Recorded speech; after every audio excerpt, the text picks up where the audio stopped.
મિત્રો 2022 માં પૂછાયેલો,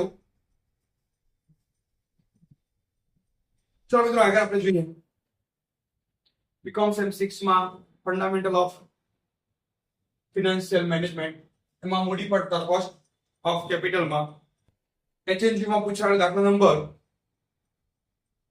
ક્વેશ્ચન 1 છે, સોરી ક્વેશ્ચન 1 એમાં અથવામાં પૂછાયેલો બીજા નંબર દાખલો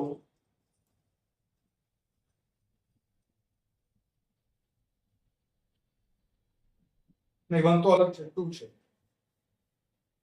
2 क्वेश्चन नंबर 2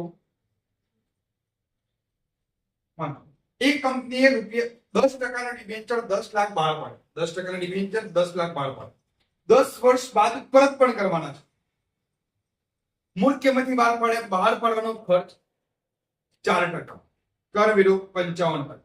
તો જુઓ અહીંયા આઈ કેટલા છે 10%, 10 એમ કેટલા છે 10 વર્ષ બાદ પરત કરવાના છે. બહાર પાડવાનો ખર્ચ 4%, મૂળ કિંમત 100 છે, 100 માંથી 4 બાદ કરો કેટલા આવશે 96 અને કર વિરોધ છે 55%, એટલે કે 55 ભાગ્યા 100 0.55. ચલો આ દાખલો જુઓ, આઈ ની જગ્યાએ લખી દો 10 વત્તા 1 ભાગ્યા 10 કૌંસમાં 100 માઈનસ 96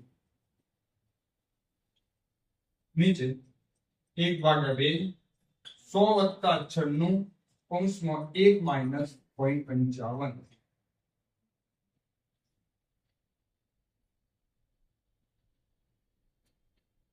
દસ ના 10 1 ભાગ્યા 10 ગુણ્યા 4 નીચે 1 ભાગ્યા 2 કૌંસમાં 196 અને ગુણ્યા 0.45.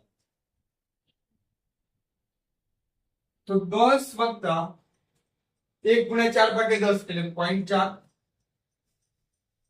ભાગ્યા 196 ભાગ્યા 2 98. 10.4 ભાગ્યા 98 ગુણ્યા 0.45 કરો. 10.4 ભાગ્યા 98 ગુણ્યા 0.45 0.400 બોલો 77. હા એમ સંભળાય રીતે બોલો. એના ગુણ્યા 100 કરો 4.77% જવાબ આવશે. 4.77% જવાબ આવશે. એમાં એક બીજો પણ પૂછેલો છે, દેવાંશી લિમિટેડે 11% ના રિડીમેબલ પ્રેફરન્સ શેર, જુઓ રિડીમેબલ પ્રેફરન્સ શેર આ તમારો 11%, તો ડિવિડન્ડ કેટલું થશે 11%. 100 નો એવા 1000 શેર 5% વટાવે બહાર પાડ્યા. તો જો 100 માંથી મૂળ કિંમત 100 માંથી 5% વટાવે એટલે 5 વટાવ બાદ કરીશું. બહાર પાડવાનો ખર્ચ 3000 થયો, તો 3000 ભાગ્યા 1000 શેર છે એટલે 3 રૂપિયા આવશે. માઈનસ 100 માઈનસ 5 માઈનસ 3 બોનું આવ્યો. શેરની 10 વર્ષ બાદ n બરાબર 10 આવી.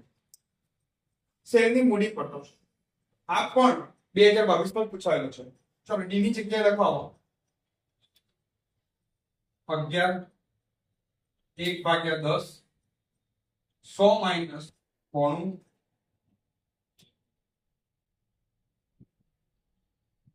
1 ભાગ્યા 2 કૌંસમાં 100 વત્તા 11 વત્તા 100 માંથી બોનું 2 કેટલા આવે 8 નીચે 11 1 ભાગ્યા 2 કૌંસમાં 100 ને તો જો કેટલા આવે છે 11 વત્તા 0.8 ભાગ્યા કેટલા આવશે 96. 11.8 ભાગ્યા 96 કેટલો જવાબ આવે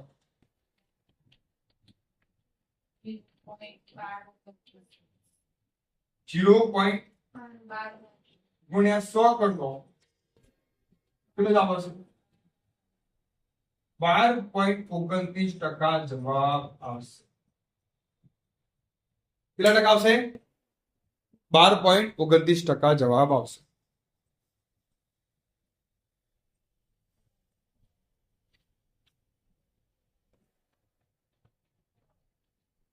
ઓકે મિત્રો.